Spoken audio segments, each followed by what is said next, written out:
Hello guys, welcome back to another video, and today I'm just going to be doing a video talking about the sort of signings I would make. The transfer window opened a couple of days ago. There's not been much movement, but I just thought it'd be interesting to show you my new, dream Arsenal transfer window, which is of course going to be realistic. But before I begin, if you are new here, please smash the subscribe button, smash the like button, and turn on those notifications. It will be very much appreciated. So without further ado, let's begin. But yeah, I think we'll start in goal actually rather than the defense. I forgot about that. We'll need a Ramsdale replacement, and I think Arthur Bigelow is the sort of goalkeeper we should go for. I think it makes sense. Around 12 million. He seems like a solid keeper, decent with his feet, decent with his hands, and really it's not a position you want to be spending a lot of money in, and I think he has a lot of potential as well, which is always really nice, and I think he'll be happy to come in and be a number 2. So for me, Bigelow will definitely be the number 2 goalkeeper signing. So now let's just move on to the defense really quickly. This one may surprise you. In previous videos I've said I want Alejandro Balde from Barcelona as the left back, but I'd rather go for someone else. I know João Hato is somebody we've been tracking for a while. I think definitely we should sign Hato in the future as the Kivior replacement, but for now I feel like Kivior, if he's going to stay this season, Hato should be signed next season, and he's probably going to stay at Ajax anyway this season. So for me, the left back is going to be Milos Kerkez from Bournemouth. Definitely for me, I'm a big fan of this guy. I was actually watching him just a couple hours ago for Hungary against Germany. Really impressive. His ball carrying is at a ridiculously high level. Good fundamentals, really good defensively, really good attacking as well. What you want really from a left back, and it's a profile we don't have. We've got a lot of defensive left backs and full backs, but not players who can overlap, go on the outside, whipping a good ball into the box, but then also have the understanding to invert. Kerkez can definitely know and be taught that role of inverting under Arteta. So for me, I would definitely go for him. Around 25-30 million, I would say, around for Kerkez. I've heard reports, I'm not sure if they're actually reliable, that Arsenal are tracking Kerkez. He is a top player, and I wouldn't be surprised. He's still young as well, 23, the perfect sort of age for a signing. And now on to the next one, centre backs. I've talked about this guy, I feel like, so much over the past couple of weeks in my previous transfer window videos, and it is Ousmane Diamonde as a centre half. I feel like we need a sort of backup for Saliba. We've got that Kivior backup for Gabriel, but we haven't got that, centre half backup for Saliba, and I think Diamonde for around 55-60 million would be perfect. He's so good on the ball.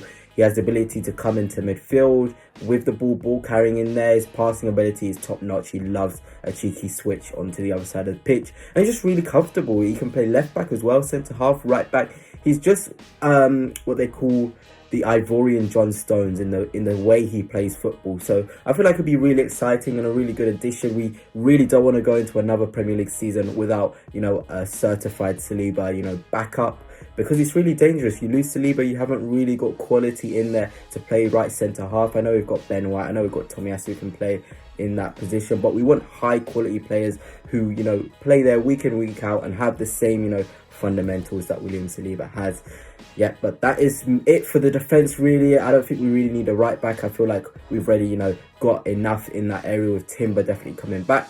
So let's just go swiftly onto the midfield, and this is the most exciting part for me. So for me, Youssouf Fofana signing number 1. I know I did a video on him yesterday, but I'm just a big fan of the guy. Really good on the ball, really good ball carrying, good ball striking as well. France called up there as well. Didier Deschamps racing, which is lovely to see.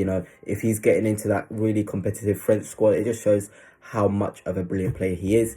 15 million, I would say, for him is the price. Jacob Benz did something the other day saying Arsenal and AC Milan are tracking him, and 15 million is his valuation. That is an absolute bargain for a captain, still in his prime, 25, 26 years old. He's just the perfect player. He can be a rotational option. He can play in a midfield with Declan Rice. It just seems like, the sort of deal you want to do. I know we talk about Bruno Guimaraes. I really, really do like Bruno Guimaraes, but that 75 million just doesn't make sense for me. I'd rather wait and then go and get somebody like, I don't know, João Neves next season, when his release clause won't be the only way you can sign him. I'd rather wait and just get yourself a Fofana this season. Then you have Fofana, Partey, Rice, and of course Martin Odegaard, Vieira, maybe Smith Rowe will stay. But then that is now where I'm going to go on to the next player.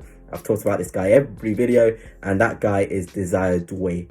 I think he should come in and be signed as a replacement for Emil Smith-Rowe with Fofana, and that would be my only two signings, because I'm thinking about raising the floor rather than raising our ceiling. I think we've got a lot of quality players in the first 11. It's about strengthening that bench, players that can come in and, you know, the quality of our first 11 won't change. And I think Desire Doué for around 35 million, Fofana for 15 million, it just makes sense really. So you're ultimately spending around 50 million on two quality players. Desire Doué, you know, brilliant on the ball, brilliant, you know, his awareness of the game at such a young age, 18. It just seems perfect for me. It's just, all in all, I really want those two signings for me. It would make a perfect midfield window.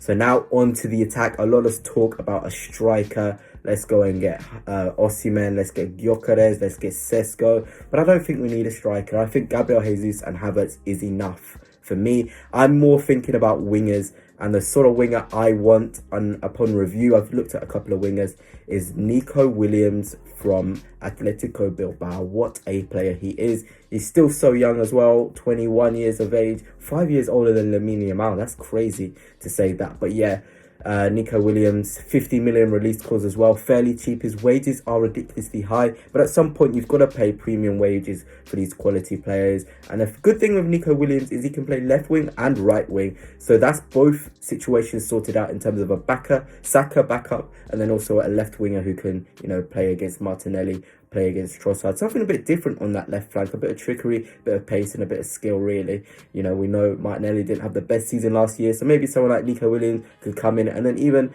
play to levels that Martinelli will want to play at as well. So we've got really competitive players on that left flank. But yeah, for me, Nico Williams, Desire Doué, Fofana, Diamonde, Bijlow.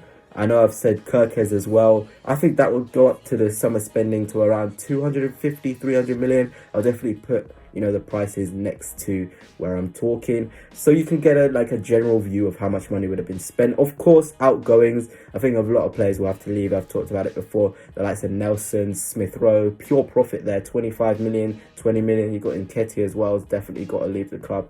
And for me, I think that is going to be a really successful window if the players I've said come in and the players that I've talked about as well to leave go out. Hopefully soon Arsenal, you know, get some signings done. It is still early days in the window, but it is quite, you know, boring when you're just looking around, looking for news and just hoping Arsenal do something. A lot of the other clubs look really busy. Aston Villa going for Ian Maatsen. You know, Manchester United after Xerxes, it seems like he isn't going to be signed up front. But yeah, you know, maybe, hopefully we can sign at least 2 or 3 of the names that I've named in this video. It'll be interesting to see come the end of the summer if we do. But yeah, until next time, Gunners, peace.